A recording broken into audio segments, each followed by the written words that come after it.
দেবনারায়ণপুরের একটি নিরিবিলি গ্রাম। সন্ধ্যার আলোয় কাক ডাকছে, নারকেল গাছে বাতাস দুলছে, গ্রামের লোকেরা কানাকানি করছে শ্মশানে নাকি ভূতের আনাগোনা। সবাই শুনেছ কথাটা? চায়ের দোকানে বসেছে পাড়ার বয়োজ্যেষ্ঠরা। সিদ্ধান্ত হয় একজন ওঝাকেই টাকা দরকার। তাহলে ধুলো ভরা পথ ধরে হেঁটে আসছে এক অদ্ভুত দর্শনের সাধু। ঢোলা গেরুয়া পোশাক, এলোমেলো চুল, মুখে ভুলভাল মন্ত্র। কচিকাচারা তাকে অনুসরণ করে হাসছে। একজন বলে, ও কি আসলেই সাধু?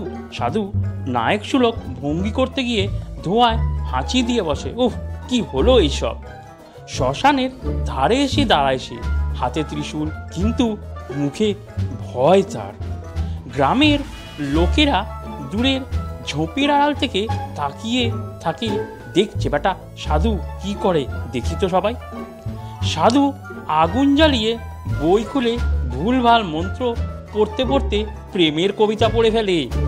তখনই দেখা দেয় ভূত। লম্বা ভেসে থাকা সাদা কাপড় পরা এক অদ্ভুত অস্তিত্ব, ভয়ঙ্কর না বরং কৌতূহলী। সাধু তাকে চিৎকার করে ত্রিশূল দিয়ে মারে, বলে, যা এখান থেকে, যা যা, চলে যা এখান থেকে। সাধু পালাতে গিয়ে হোঁচট খায়। বাবারে, এ আমি কোথায় এসে পড়লাম? আমি এখানে থাকবো না, আমি এখান থেকে চলে যাব। ভূত হাত বাড়িয়ে বলে, তুমি ভয় পাচ্ছ কেন? আমি কি তোমাকে কিছু ক্ষতি করেছি? আগুনের পাশে বসে ভূত তার গল্প বলে। 50 বছর আগের মেলায় এসেছিলাম, আর ফেরা হয়নি। তুমি জানো, সাধু স্বীকার করে, বাবারে, জীবনে কখনো ভূত দেখিনি। সামনে ভূত, কি হচ্ছে? ভূত হেসে বলে, তুমি আগের ওচার চেয়েও ভয়ানক। সে তো পুকুরে ঝাঁপ দিয়েছিল আমাকে দেখে। তারা কাল্পনিক চা পান করে। সাধু বলে, তোমার তো শুধু সঙ্গীত দরকার, তাই না? ভূত মাথা ঝাঁকায়। শ্মশান ফাঁকা হয়ে গেছে, খুব একা লাগে, জানো তো নিজেকে। সাধু ভাবে, যদি আবার একটা মেলা হয় এখানে, কিরম হয় কি জানি। ভূত ঘুমন্ত লোকেদের স্বপ্নে ফিসফিসিয়ে নিমন্ত্রণ জানায় তার বাঁশির সুরের মাধ্যমে। সাধু দেওয়ালে আঁকে পোস্টার, এখানে শ্মশানে মেলা, সবাই আমন্ত্রণ। প্রথমে কেউ আসে না, শ্মশান খালি পড়ে থাকে চারিদিকে। যতই হোক শ্মশান বলে কথা। এক চাওয়ালা সাহস করে দোকান তোলে, সবাই তাকে দেখে আস্তে আস্তে দোকান স্থাপন করে। ভূত বাঁশি বাজায়, তার সুর ভেসে যায় গাছপালা পেরিয়ে, সুমধুর ও ভাসি তার। গ্রামের লোকেরা ধীরে ধীরে আসি, ভয়ে ভয়ে কিন্তু কৌতূহল নিয়ে সবাই জড়ো হয়। সাধু আগুন নিয়ে জংলেং করে, দাড়ি একটু পুড়ে যায়। দাদু বলে, উফ, দাড়ি তো লেগে গেল। ভূত ঝুলন্ত আলো জ্বলে, মাঝ আকাশে ভাসতে থাকে প্রদীপ।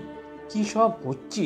শিশুরা হাসে, বলে, এটাই তো ম্যাজিক, আমাদের ভাল লেগেছে, আমাদের দারুণ লেগেছে। মেলা শুরু হয়। সাধু আর ভূত একসাথে আগুনের পাশে দাঁড়িয়ে আছে, আর গ্রামবাসীরা তাদেরকে ঘিরে দাঁড়িয়ে আছে। গ্রামের লোকেরা মেনে নেয় ভূতটা অত ভয়ঙ্কর নয়, সে সুমধুর কণ্ঠে বাঁশি বাজিয়েই যায়। ভূত শিশুদের দেয় ঠান্ডা ভৌতিক মিষ্টি, মুখে গেলেই গলে যায়। সাধু গল্প বলে ভীষণ বাড়িয়ে বাড়িয়ে, তার কান্না যেন বেরিয়ে আসে চোখ দিয়ে। ভূত অভিনয় করে মেলায়, তারই জয় জয়কার। সব গ্রামবাসীরা তাকে হাততালি দিয়ে সম্বোধন জানায়। বৃদ্ধ পুরোহিতেও মুচকি হেসে যোগ দেন তার সাথে। আমি এতদিন এখানে আছি, তোমাকে তো কোনোদিনও দেখিনি। পূর্ণিমার চাঁদ ওঠে, শ্মশান ঝলমল করে আলোয়, চারিদিক যেন স্বর্ণাভ্য নেমে এসছে। আগুনের পাশে বসে সাধু আর ভূত চুপচাপ দেখে তারা চারপাশের দিকে। সাধু বলে, তোমাকে আমি তাড়াতে এসেছিলাম, কিন্তু তুমি আমার একঘেয়েমি তাড়ালে। বাহ, সুন্দর। ভূত মুচকি হেসে বলে, 50 বছর পর একটা বন্ধু পেলাম, তাও তোমার মতন এত ভালো বন্ধু।